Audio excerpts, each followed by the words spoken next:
8 సీట్లకు సంబంధించినటువంటి అంశంలో కూడా నరేంద్ర మోడీకి ప్రచారం కోసం రేపు ఆదిలాబాద్కు వస్తున్నారు. ఎల్లుండి సంగారెడ్డికి వస్తున్నారు. ఆదిలాబాద్ సెగ్మెంటు మెదక్ సెగ్మెంట్లో ఉన్న నేపథ్యంలో ఆ 2 సీట్లను పెండింగ్లో పెట్టినట్టుగా తెలుస్తుంది. ఎందుకంటే స్వయం బాపురావుకు సంబంధించినటువంటి దాంట్లో స్వయం బాపురావుతో పాటు రమేష్ రాథోడ్ పేరును టికెట్ ఇస్తామంటేనే పార్టీలో చేరేందుకు సిద్ధమని సంకేతాలు ఇచ్చిన మాజీ ఎంపీ గోడం నాగేష్ బీజేపీ పెద్దలు పరిశీలిస్తున్నట్టుగా తెలిసింది.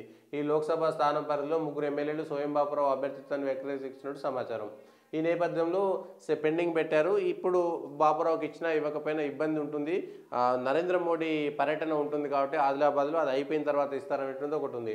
మహబూబ్ నగర్ నుంచి కూడా బీజేపీ జాతీయ ఉపాధ్యక్షురాలు డీకే అరుణ పేరు ఖరారైన జితేందర్ రెడ్డి పోటీ ఉండడంతో పీఠముడి పడినట్టు సమాచారం. మరి మహబూబ్ నగర్ సంబంధించి ఇద్దరే అభ్యర్థులు పోటీలో ఉన్నారు కాబట్టి మరి నిజానికి మహబూబ్ నగర్ కూడా క్లియర్ చేస్తారనుకున్నారు. మెదక్ నుంచి మాజీ ఎమ్మెల్యే రఘునందన్ రావు వైపు జాతీయ నాయకత్వం మొగ్గు చూపింది. కానీ రాష్ట్ర నాయకత్వం అంజిరెడ్డిని ప్రతిపాదించినట్టుగా తెలుస్తున్నది.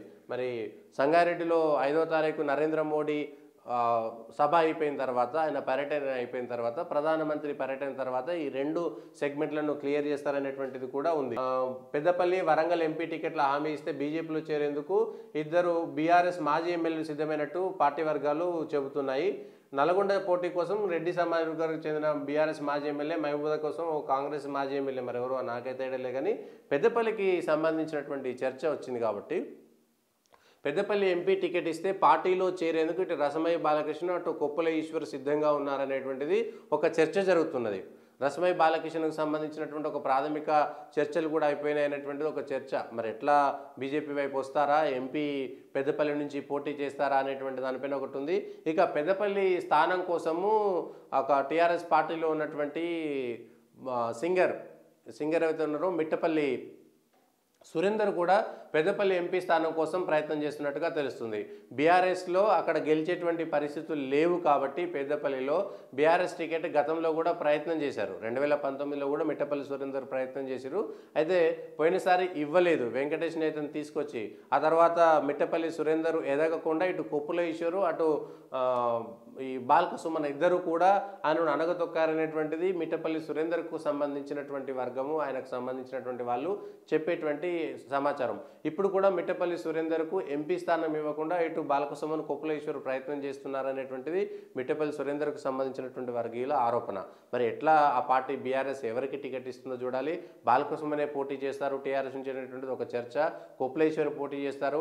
బాల్క సుమన్కు కేటీఆర్, కొప్పుల ఈశ్వర్కు కేసీఆర్ మద్దతు ఇస్తున్నట్టుగా మనకు చర్చ ఉంది. దీంతో మిట్టపల్లి సురేందర్ భారతీయ జనతా పార్టీలోకి వెళ్ళి పోటీ చేస్తే బాగుంటుందనేటువంటి ఆలోచన చేస్తున్నట్టు ఆయనకు సంబంధించినటువంటి అభిమానులు ఆయనను అభిమానించేటువంటి వాళ్ళు బీజేపీ నుంచి పోటీ చేయాలనేటువంటి ఒత్తిడి చేస్తున్నట్టుగా మనకున్నటువంటి సమాచారం.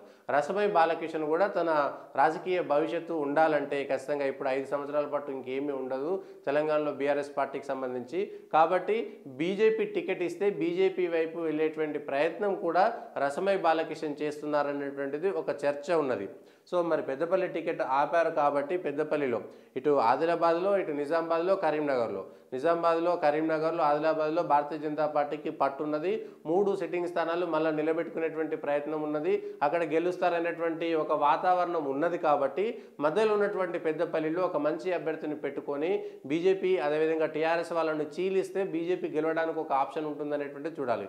సిట్టింగ్ గతంలో పోటీ చేసినటువంటి ఎస్ కుమార్ ఆల్రెడీ అక్కడ ఉన్నారు. బొడిగ శోభ కూడా మాజీ ఎమ్మెల్యే చొప్పదండి నుంచి ఆమె కూడా ప్రయత్నం చేస్తున్నారనేటువంటిది ఒకటి ఉంది. బీజేపీకి సంబంధించినటువంటి ఇంకో 2-3 నాయకులు అక్కడ నేతకాని సామాజిక వర్గం మిగిలిన సామాజిక వర్గాల దృష్టితోటి చూస్తున్నారు. మరి బీజేపీ ఎటువైపు మొగ్గు చూపుతుందో చూడాలి. పెద్దపల్లి నుంచి మాత్రం ఇటు రసమయ్య బాలకృష్ణ అటు మిట్టపల్లి సురేందర్ ఇద్దరు కూడా బీజేపీ టికెట్ ఇస్తే పోటీ చేయడానికి సిద్ధంగా ఉన్నట్టుగా మనకు ఉన్నటువంటి సమాచారం. వరంగల్ ఎంపీ టికెట్కు సంబంధించి మాజీ డీజీపీ కృష్ణప్రసాద్ ఉన్నారు.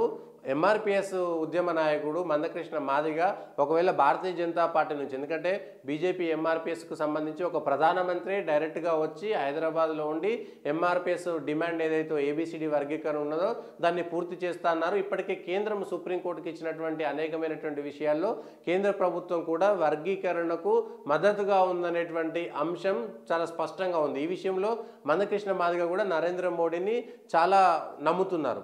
ఆయనకు సంబంధించినటువంటి దాంట్లో ఇప్పటికీ ఎంఆర్పిఎస్ చేస్తే నరేంద్ర మోడీ చేయాలి, లేకపోతే ఈ సమస్య మళ్ళీ పెండింగ్లో ఉంటుందనేటువంటి పూర్తిస్థాయి నమ్మకం ఉన్నారు. నరేంద్ర మోడీ చుట్టూ ఉన్నటువంటి ఇటు కర్ణాటక నాయకులు, అటు తమిళనాడుకు సంబంధించినటువంటి నాయకులు కూడా ఇటు అమిత్ షా, అటు నరేంద్ర మోడీకి సంబంధించినటువంటి దాంట్లో ఒత్తిడి చేస్తున్నారు. ఇటు మురుగన్ కావచ్చు, అటు నారాయణ స్వామి కావచ్చు, మిగిలినటువంటి నాయకులు ఎంఆర్పిఎస్కు బాహాటంగా మద్దతు ఇస్తున్నారు.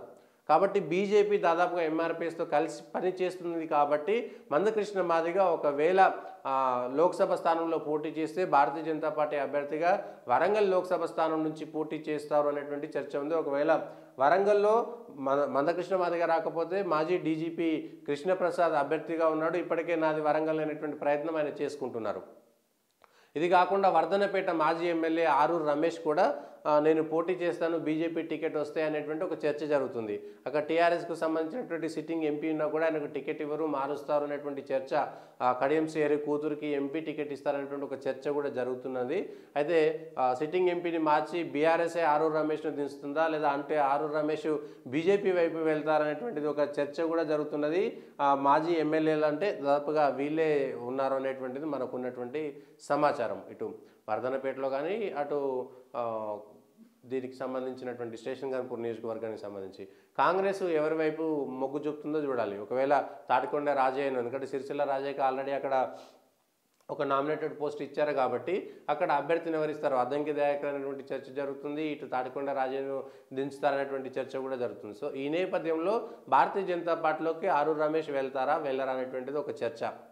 ఒకవేళ మందకృష్ణ మాదిగ వచ్చి బీజేపీ నుంచి పోటీ చేస్తే మందకృష్ణ వైపే దాదాపుగా భారతీయ జనతా పార్టీ మొగ్గు చూపేటువంటి అవకాశం కూడా కనబడుతుంది.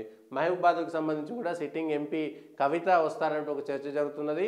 ఖమ్మంలో నామా నాగేశ్వరరావు కూడా భారతీయ జనతా పార్టీ వైపే వెళ్ళేటువంటి చర్చ ఉందనేటువంటిది కూడా ఒకటి నడుస్తుంది దీనికి సంబంధించి. సో ఎవరు ఏ పార్టీలో చేరుతారు అనేటువంటిది మనకి ఇప్పటికీ అర్థం కానటువంటిది.